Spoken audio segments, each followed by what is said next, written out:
नमस्कार दोस्तों, स्वागत है आपका अपने YouTube चैनल में। दोस्तों, आज हम पढ़ने वाले हैं फाइनाइट और नॉन फाइनाइट वर्ब्स के बारे में।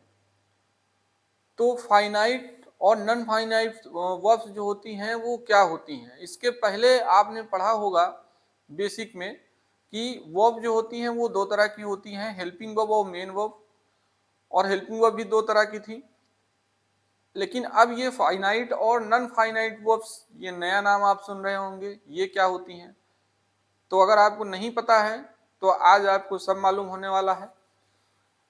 तो जो फाइनाइट वर्ब्स होती हैं और नॉन फाइनाइट वर्ब्स होती हैं, ये कोई नई वर्ब्स नहीं है। ये जो आपने बेसिक में पढ़ा था, अगर नहीं पढ़ा है तो बेसिक वाली वीडियो का लिंक मैं इस वीडियो के डिस्क्रिप्शन बॉक्स में दे दूंगा, आप वहां से देख लीजिएगा।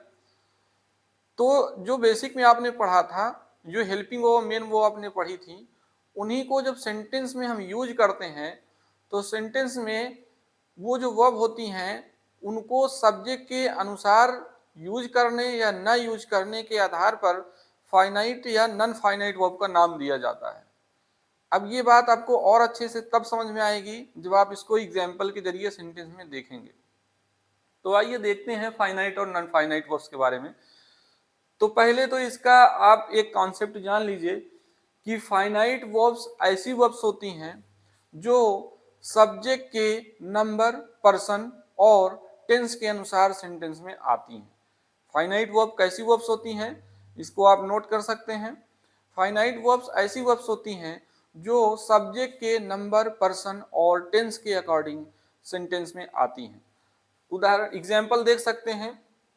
अभी जैसे मैंने बोला कि फाइनाइट वर्ब्स ऐसी वर्ब्स होती हैं जो सब्जेक्ट के नंबर, पर्सन, नंबर पर्सन का मतलब हो गया, नंबर का मतलब हो गया कि जो सब्जेक्ट है वो सिंगुलर है या प्लूरल। नंबर का मतलब क्या हो गया, सब्जेक्ट जो है वो सिंगुलर है या प्लूरल। और पर्सन का मतलब हो गया जैसे कोई प्रोनाउन आ रहा है सब्जेक्ट के रूप में, तो उस प्रोनाउन में फर्स्ट पर्सन का है कि सेकंड पर्सन का है कि थर्ड पर्सन का है, उसी के अकॉर्डिंग वर्ब भी आती है, इसीलिए वहां पर्सन बोला जा रहा है। तो फाइनाइट वर्ब्स ऐसी वर्ब्स होती हैं जो सब्जेक्ट के नंबर, पर्सन और टेंस के अकॉर्डिंग यूज की जाती हैं। जैसे यहां आप देख सकते हैं कि दे यहाँ पे एक सब्जेक्ट है और इसमें आई एक सब्जेक्ट है। अब यहाँ दे सब्जेक्ट है और इसके साथ ये जो वर्ब लिखी हुई है आर, इसमें आर लिखा गया है और इसमें आई लिखा है, तो यहाँ पे देखिए वर्ब लिखी गई है एम। और देखिए ये फर्स्ट, सेकेंड, थर्ड तीन सेंटेंस आपके सामने लिखे गए हैं। ये तीनों सेंटेंस में सिर्फ अंतर किसका दिख रहा होगा आपको, इसमें आर आ रहा है, इसमें एम आ रहा है, इसमें इज आ रहा है, बाकी तीनों सेंटेंस एकदम सेम है। तो ये जो तीनों सेंटेंस एकदम सेम है, इसमें देखिए कि कौन सी वर्ब ऐसी है जो सब्जेक्ट के नंबर, पर्सन और टेंस से प्रभावित हो रही है। तो आप देख सकते हैं यहाँ पे दे के साथ आर आया है, आई के साथ एम आया है, ही के साथ इज आया है। यहाँ पे दे के साथ आर आया था तो आई के साथ आर नहीं आया, और यहाँ आई के साथ एम आया है तो ही के साथ एम नहीं आया। यहाँ ये जो आ रही हैं आर, एम, इज, जो भी वर्ब्स आ रही हैं, ये किसके अनुसार आ रही हैं, सब्जेक्ट के नंबर, पर्सन और टेंस के अकॉर्डिंग ये आ रही हैं। अब देखिए नॉन फाइनाइट वर्ब्स का कॉन्सेप्ट क्या होता है। तो नॉन फाइनाइट वर्ब्स ऐसी वर्ब्स होती हैं जिन पर सब्जेक्ट के नंबर और पर्सन का कोई प्रभाव नहीं पड़ता है। नॉन फाइनाइट वर्ब्स कैसी वर्ब्स होती हैं जिन पर सब्जेक्ट के नंबर और पर्सन का कोई प्रभाव नहीं पड़ता है। तो अब देख लेते हैं इस सेंटेंस में, कहने का मतलब हमको दो बातें पता चली। ऐसी वर्ब्स जो सब्जेक्ट के नंबर, पर्सन के अकॉर्डिंग सेंटेंस में आएंगी उसे फाइनाइट वर्ब कहेंगे, और ऐसी वर्ब्स जिन पर सब्जेक्ट के नंबर और पर्सन का कोई प्रभाव नहीं पड़ता उन्हें हम क्या कहेंगे, नॉन फाइनाइट वर्ब्स कहेंगे। एग्जाम्पल से हम और अच्छे समझ सकते हैं। यहाँ आपको दो वर्ब दिख रही होंगी, एक आर और दूसरी गोइंग। यहाँ देखिए इसमें भी दो वर्ब्स दिख रही होंगी, एक एम और दूसरी गोइंग। इसमें भी दो वर्ब्स हैं, इज और दूसरी गोइंग। देखिए इसमें जो आर है वो दे के अनुसार है और यहाँ एम जो है वो आई के अनुसार आया है। ये वाली जो वर्ब पहले नंबर पे आ रही है ये सब देखो चेंज हो रही है, किसके अनुसार चेंज हो रही है, सब्जेक्ट के अनुसार चेंज हो रही है। जबकि यहाँ पे गोइंग यहाँ भी है, गोइंग यहाँ भी है, गोइंग यहाँ भी लिखा हुआ है। इसमें कोई बदलाव नहीं हो रहा है, चाहे सब्जेक्ट जो आ जाए, सब्जेक्ट कुछ भी आ जाए इधर, इसमें कोई बदलाव नहीं हो रहा है। तो ऐसी वर्ब्स जो सब्जेक्ट के अनुसार यूज नहीं की जाती हैं, जिन पर सब्जेक्ट के नंबर और पर्सन का कोई प्रभाव नहीं पड़ता है, उनको नन फाइनाइट वर्ब्स कहते हैं। तो यहाँ पे गोइंग क्या है, एक नन फाइनाइट वर्ब्स है। यहाँ पे भी गोइंग क्या है, एक नन फाइनाइट वर्ब्स है। यहाँ पे भी गोइंग क्या है, एक नन फाइनाइट वर्ब्स है। और ये तीनों क्या हैं, ये हमारी फाइनाइट वर्ब्स हैं, ये फाइनाइट वर्ब्स हैं। तो बात समझ में आ गई होगी। जैसे एग्जाम्पल में यहां देख सकते हैं, राम रीड्स अ बुक, और यहां है यू रीड अ बुक। इसमें आप देख सकते हैं कि यहाँ रीड्स है और यहाँ रीड है। तो ऐसा क्यों हुआ है, क्योंकि ये जो वर्ब है ये सब्जेक्ट के नंबर, नंबर का मतलब देखिए ये सिंगुलर है, तो सब्जेक्ट के नंबर और ये पर्सन के अनुसार, पर्सन का मतलब जैसे सेकंड पर्सन यू है तो यू के साथ प्लूरल वर्ब आती है, तो ये सब्जेक्ट के नंबर और पर्सन के अनुसार चेंज हो रही है। तो ये यहाँ पे हमारी क्या है, ये एक फाइनाइट वर्ब है। तो ये तो हो गया फाइनाइट और नन फाइनाइट वर्ब के बारे में कि फाइनाइट और नन फाइनाइट वर्ब होती क्या है।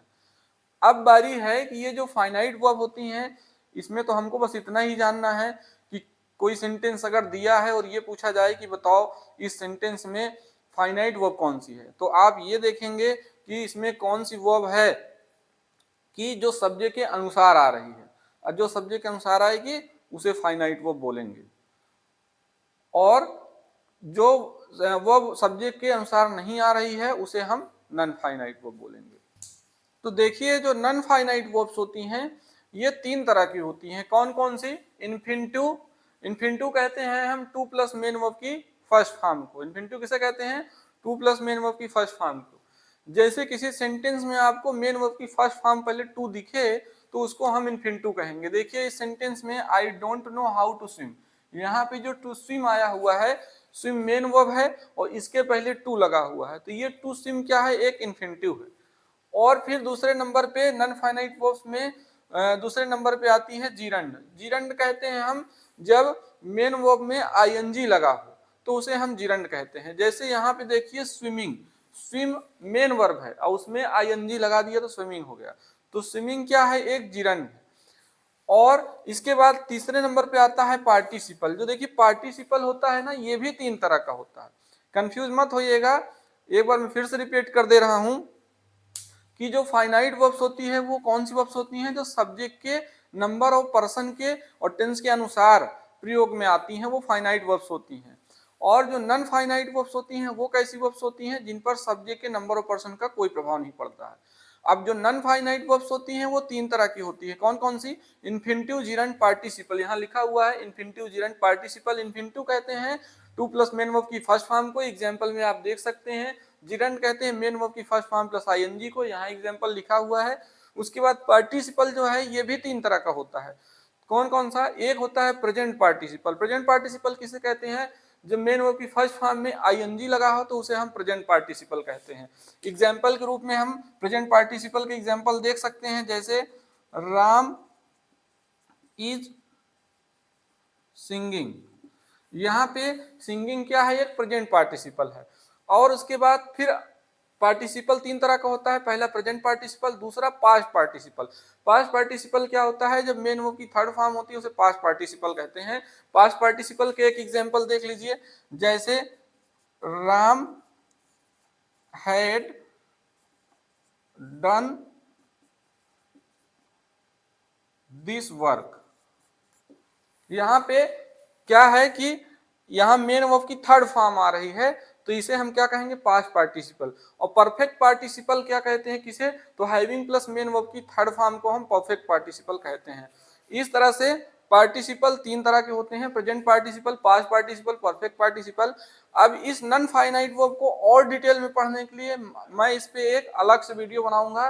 तो आज की वीडियो यहीं तक। Okay, thanks for watching this video.